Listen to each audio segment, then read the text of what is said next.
graduated from Scotland down to London and got my first job in post-production. I was meant to come for 6 months and I am still here 20 years later. So I've worked within post-production, within the BBC, so within their BBC Resources function, which again is post-production, but also things like studios, costume and wig, special effects and visual effects. It was a runner, and I was quite overwhelmed, and it seemed very exciting, and I tried a little bit of everything. So I was doing some rota prep. You can see some of my fine work in 127 hours. And but together with that, I also did a lot of assisting and coordinating. It was a very small company at that stage, so I did a little bit of everything. It seemed magical. It still does. I had a great female mentor when I worked at the BBC. She was my manager there, and I think she taught me a lot about being a boss, yet still being a woman. I also had the great fortune to be sent by my chairman at the Foundry, who is a lady, to an amazing course at Cranfield University called Women as Leaders, which was a residential course and really opened my eyes to the inequalities that we all experience in life, not specifically in this industry, but across the board, and also gave me some really good strategies and tactics to deal with some of those issues. A lot of women I spoke to, we always feel like it's the hours, it's the intensity, and it's the balance between family life and work life.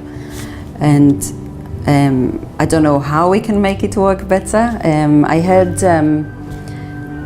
I did speak about that with a group called Animated Women. I understand the issues that we're facing.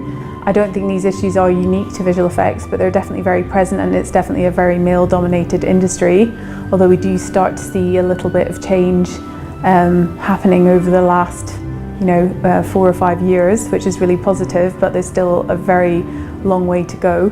There's a lot of ways you can try and accommodate it, if it's flexi hours, if it's job sharing. Maybe it's because it's a young industry, maybe it's because it used to be an industry that's predominantly male, that it wasn't accommodated very well, and it's just a question of if we can make it work now. I think now that I'm part of the management team here, I can try and make it work here for other girls. I know that someone that worked here chose to leave just because she thought in the next 5 years she would like to have a baby, and she would like to also see the baby grow up.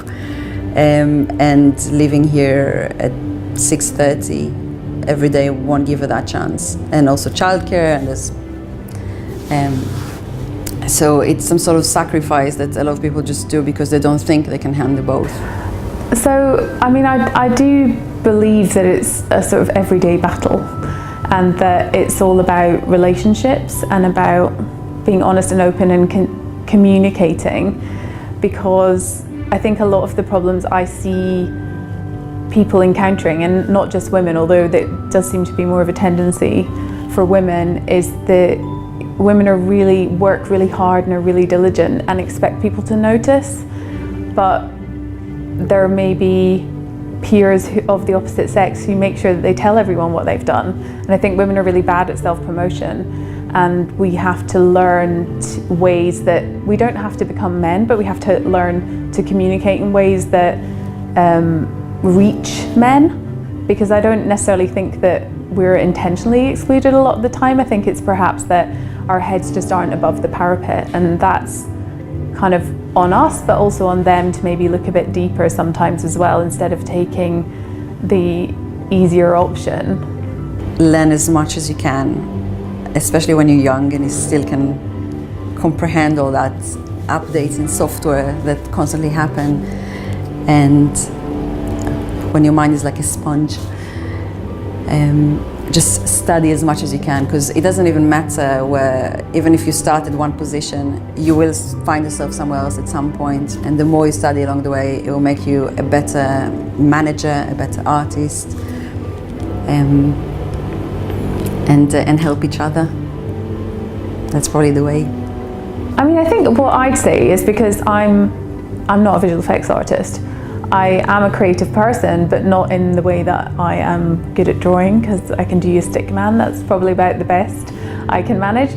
But I think to think about the fact that there's not just roles here for people who might be traditionally considered artistic or creative. There's a lot of roles within the industry that mean that you can work in a really vibrant, exciting industry.